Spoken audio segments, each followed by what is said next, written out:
Good morning! It's your crazy old coon here. How's it going? It's been going really good today. Today I'm here to talk to you about my AMD Radeon RX 6600 XT, the Sapphire Pulse Edition. You want the quick and dirty? It's a great freaking card. Price, it cost me $700 plus shipping and tax and all that other garbage, which is a horrible price for that card. And I know that. It should be $350 range, but today's are the days we live in. But today's are the days we live in. I managed to sell my Vega 56 for a little over $600. So if you take that, subtract that, then I only paid $100 for it, which in real life, that Vega 56 should be worth like $150. I mean, it's old, it's a Vega 56, it sucks power like you don't want to believe. And that's even with my nice settings and stuff that I run with it.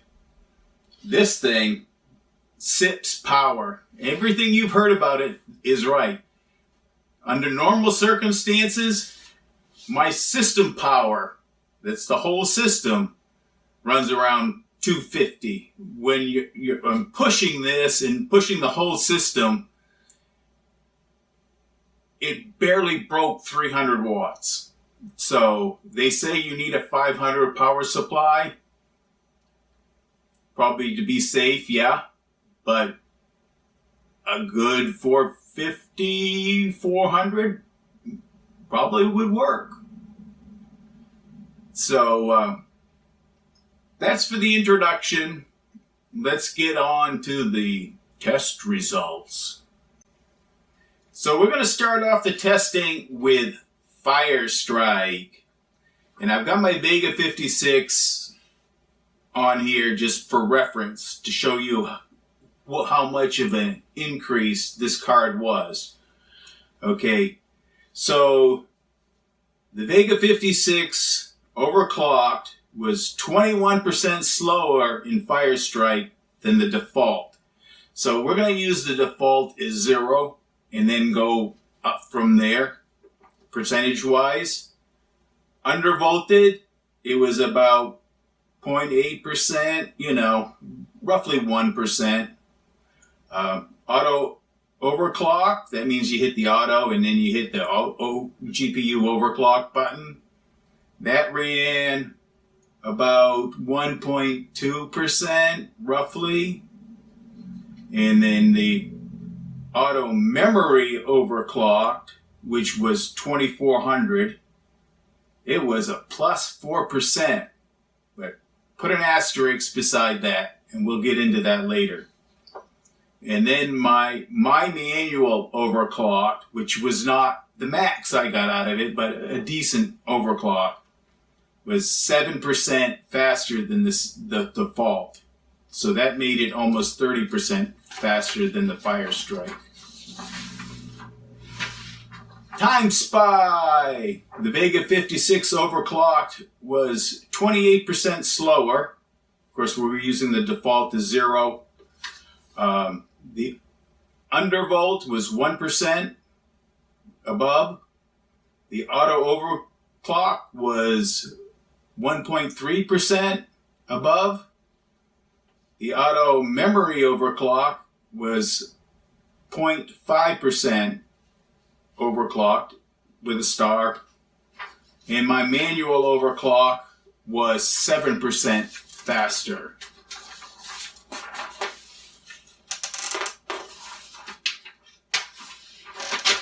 And now Heaven, because Heaven is it's actually a pretty good workout.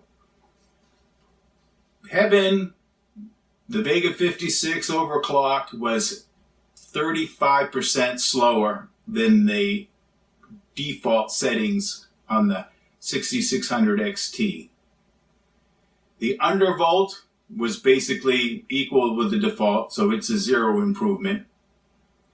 The auto overclock was 1.2% faster than the default. The auto memory overclocking was minus 7% versus the default. Definitely an asterisk, and it started to show some artifacting.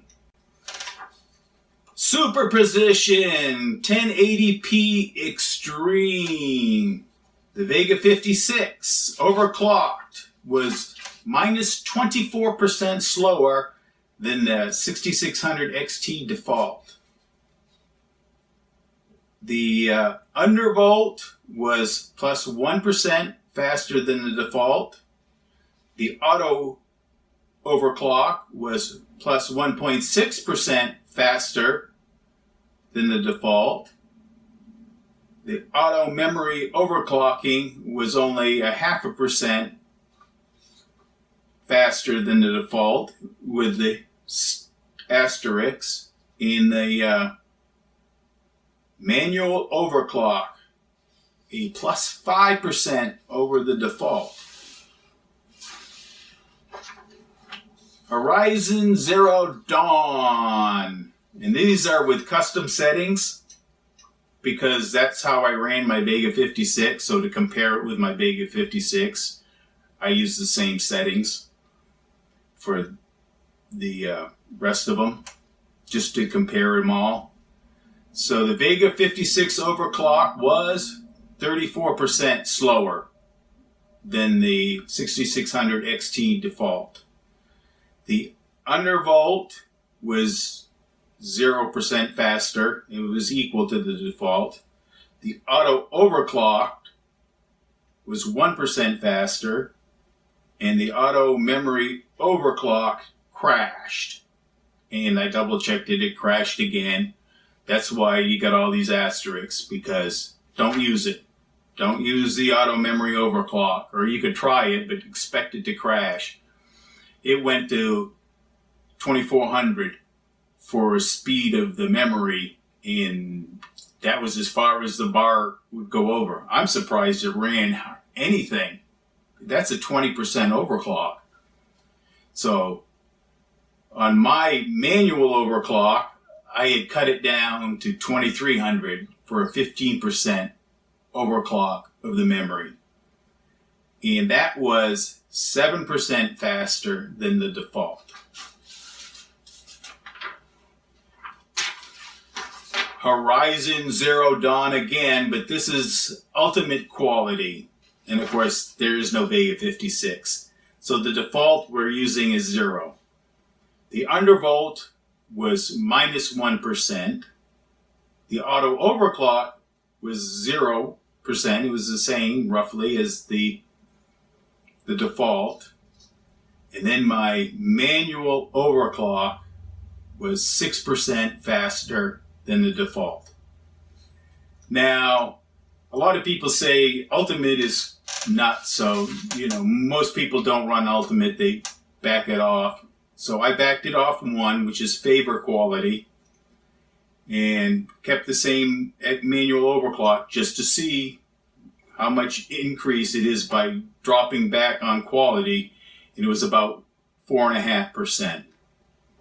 But in a future video, I will show you a way where if you need more FSP with this, you can get about 25% improvement. Well, now let's just wrap up this part of the my series on this 6600 XT. I just want to go over my system specs. Okay, I have a Ryzen 7 3700X. It's locked at 4 gigahertz. I want to keep the voltage down. My memory is I got 2 sticks of 8 gigabytes, so 16 gigabytes total. 3400 with an 18 clock. 650 watt gold power supply, and a Rocket Q 1 terabyte M.2 drive. So that's the system.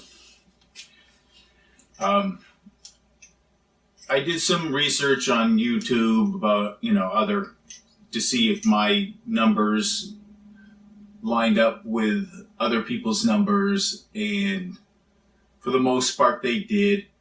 On some things I've done a lot better, but I'm doing them a month later, and I think there's been a driver update, so that may have helped my score some.